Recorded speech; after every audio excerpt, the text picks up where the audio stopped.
Hello hello Vibhutinath मेला में आए हुए सभी कांवरियों का हार्दिक स्वागत व अभिनंदन है।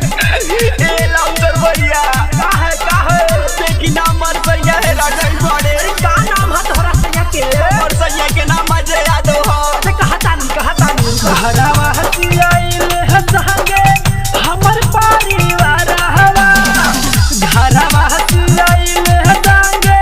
हमर परिवार भेड़िया में छूटल बालतरा हे लौसर भैया लगा दही जोर से गोहरवा हे लौसर भैया लगा दही जोर से गोहरवा भैया देखी न कहाँ बड़े मस्त कैसन हम घरे जाई उनका बिना सास ससुर के का जवाब देब पढ़ल लिखल लड़के साहब।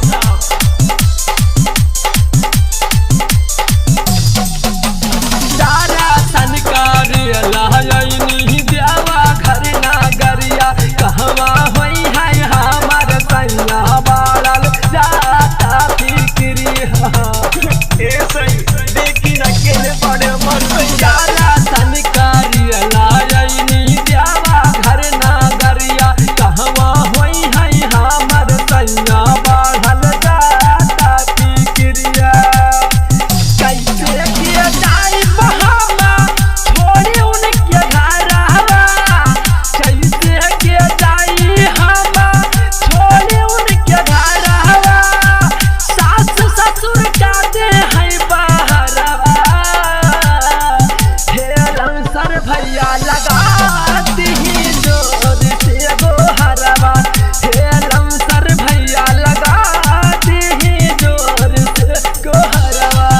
हेलो हेलो अजय यादव, अगर मेरी बात को सुन रहे हो तो अन्नपूर्णा माता के मंदिर पर आ जाएं।